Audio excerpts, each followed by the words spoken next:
Hey guys, real quick, I want to go through the process with you of onboarding a new rep and helping them get started through the process of establishing and growing their business. So here's the scoop. Before we talk about that, what the heck do we even mean by onboarding a new rep?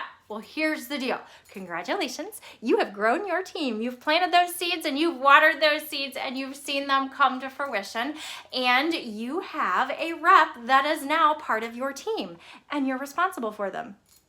That can be kind of daunting. So the process of onboarding a new rep is actually what you do to help them get started. And it's really pretty simple because here's the scoop. What we have found, I don't have a percentage. I don't have something technical and in the books to throw out to you, but what I do have is experience. And I can tell you there is a huge correlation between successful reps that started immediately in their business.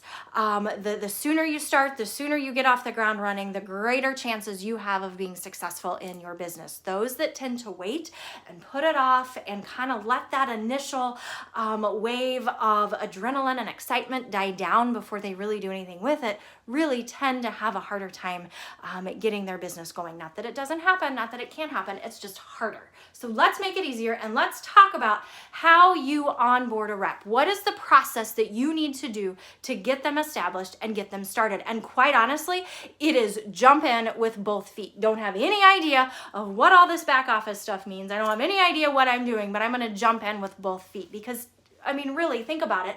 Not many of us started this with a desire to really do this. This probably wasn't on your radar. It wasn't definitely on my radar, and it's probably not going to be on your new reps' radar. So let's help them out. Assure them that you are here with them to help them every step of the way to get started. And when they get started, actually, quite honestly, the first thing you need to say is, let's get a party scheduled. Pretty simple. It doesn't need to be, let's spend an hour going through your back office and understanding all these things because it's not relevant right now. They're not going to appreciate it.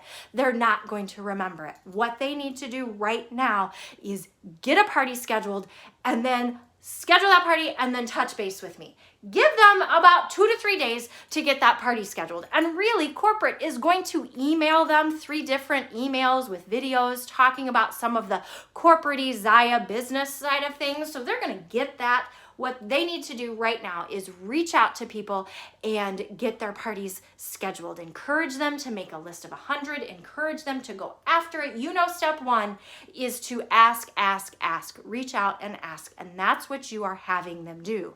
Set up a phone call. Set up a Zoom meeting. Set up a FaceTime meeting. I do really think it needs to be verbal. This doesn't need to happen over text, but actually connect with them verbally. 2 to 3 days. Get that party scheduled, and then I'm going to help you get that party going. Now, side note, time out. If in 2 to 3 days they don't have a party scheduled, you need to touch base with them verbally, FaceTime, Zoom, or on the phone, and we need to probably dial it down just a little bit as to what the ask is. How are you asking? Who are you asking? And what is the verbiage that you're using? Do some role play, change up some verbiage, help them know who to reach out to. Really make sure that they've dug into that list of 100 or their frank list, whatever you want to call it, so they can be productive and effective with their asks. Got it? All right. So they have their party scheduled. Now here's the scoop. If it's somebody that is totally brand new, maybe they've not had a party with you for a really long time, let's get them going with their own launch party. Easy peasy. We're going to schedule that like right now. If they've just had a party and you're turning their party group into their VIP group, let's reach out to those party people, especially those that ordered, and let's ask for a party and let's get that ball rolling. So they've scheduled a party. 2 to 3 days, you're going to Zoom with them, you're going to FaceTime with them, or you're going to voice on the phone with them, and you're going to have them get in their back office, and you're going to walk through this with them. This is kind of why Zoom is so nice, because you can actually share your screen with them and do it with them so they can copy what you're doing there on that. But anyways, you're going to walk them through going in their back office. You're going to take them to the events tab and you're going to take them through setting up and creating their online party. And you're going to show them at the end where you go to details and you see that party shopping link, because you know what you're going to do. Step 2 is you're going to take them right over to Facebook and you are going to help them create their Facebook party group. And you're going to walk through the whole thing with it, you guys. You're going to do with it as you please. If you want to send them a cover photo to get them started, sometimes I think for simplicity, that is nice to just provide them with a cover photo, but you can direct them to the marketing group. Oh, by the way, I do want to make sure that you have invited them to the 3 main Facebook groups, and you can explain this kind of in your initial conversation. The marketing group, the connect group, and our Let Your Light Shine group. Any other groups that you may be a part of, whether it's retired products or whether it's the grander Zaya Life or Zaya Independent Reps, those can come later, because really any information that we get from those will trickle down from what Megan posts in the connect group anyways. So keep it simple. Let's not inundate them with information too much at the beginning. So back to the party group. I kind of get sidetracked a little bit. Back to the party group. You're creating their Facebook party group. You're showing them how to post these things, the initial welcome message, mark it up as an announcement, posting that catalog link, marking it up as an announcement, making sure that they have set the parameters to private and invited the upline and all that stuff that comes with creating the group. And then you get to the part where you talk about, let's go down to the settings and let's add this app called Post My Party. Let's talk about Post My Party.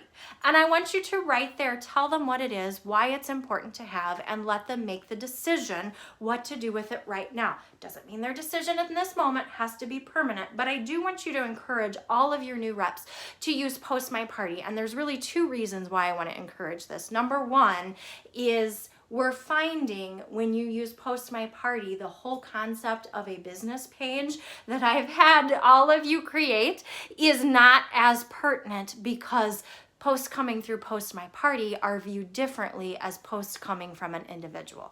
So the concept of creating a business page can wait. You can give them that choice later. You can create a business page. You'll see a lot of people have it, but you don't have to. So really that's why I like Post My Party. You don't have to mess with that right now. But number 2, you really know how much time and energy and effort it saves and how just impactful it is to your business to be able to have this program that runs for you automatically. You guys, I was the biggest to Post My Party in the beginning because it was $10 a month. I didn't know if I was going to make $5 a month. I certainly didn't want to spend $10 of it on something that I didn't even know was valuable at the time. And for 3 months, I spent so many hours, as maybe some of you did as well, trying to set up these parties and these posts and scheduling, only to find that it didn't schedule and I can't do this. I don't have this many hours. The best $10 that I have ever invested into my business is Post My Party. And I know I don't have to sell you guys on it because you know how great it is, but I just want you to convey these benefits and these things to your people because it's probably going to be a foreign concept that may not make sense to a lot of them, but as we know, it's a major investment into your business. So when they say, yes, I'm going to do Post My Party, I want you to time out right there and I want you to take them over to Post My Party and get them set up. So have them sign up. You can share your template with them. You can show them kind of how it works. Here's what it looks like. Here's all these fun things that you can do with it. And then I want you to give them about 24 hours to really change and manipulate the template a little bit. And as we know from Facebook and what we don't know with the algorithms and stuff is when things are different, it has a greater chance of populating in people's feeds and being seen. So you want to encourage them, change the verbiage to sound like you, change the emojis, change some of the pictures, give them about a day to tweak. Doesn't mean they have to blow it up and start over right from the beginning, but give them about a day to make some of these adjustments to the template and tell them how to update so they don't lose their changes. And then what I want you to do, make sure that they have that set up as an app in their Facebook group. And I want you to set a time with them in the next day or 2 that you can reconnect, Zoom, FaceTime, or on the phone verbally, and walk them through setting up their party now in Post My Party. And as you know, you've done it, it does not take that long, but it really is, again, another good touch point to have one-on-one with your person to really make sure that they're comfortable, and then it's going to run. So you can talk to them about what you do for your hostesses in the pre-party. Do you send them a message a couple of days that really talks about what it means to be a hostess, and here's your shopping link, here's a sample message, I want you to post a welcome message in the group, all that kind of stuff. Talk to them, share with them what you do for your hostesses, and have them do the same for theirs. And then I want you to be present in their party, you guys. If they're posting If they're using Post My Party, the stuff is coming automatically through that. But I want you to be a presence in there so they can feel comfortable and know that somebody is with them doing this really weird and foreign thing. And it's so reassuring to them. And when you get to the point where they have a question about a return or exchange, you're going to help them with that information in that moment. And when they get to the point where they're ready to close the party, you're going to give them that information in that moment. And you might have to walk them through setting up the link for their next one. You might have to walk them through their group and their Post My Party again for the next one. But the important thing is that you are doing it and you're there and you're giving them what they need in that moment to move forward. And then as they grow and they get established, then you can go to some of these videos that are so beneficial in the Connect group, but so not necessary in the very beginning. And you can tag them and say, I really think you would like this information. You need to initially talk to them about the Dash to Director program. No matter what time of the year it is, I know that there will be something going on, and really just take them through it and reassure them that you are with them. And that, my dears, is how you onboard a rep. If you ever get stuck or have questions, reach out to your upline because we're all in this together. Thanks so much for all you guys do.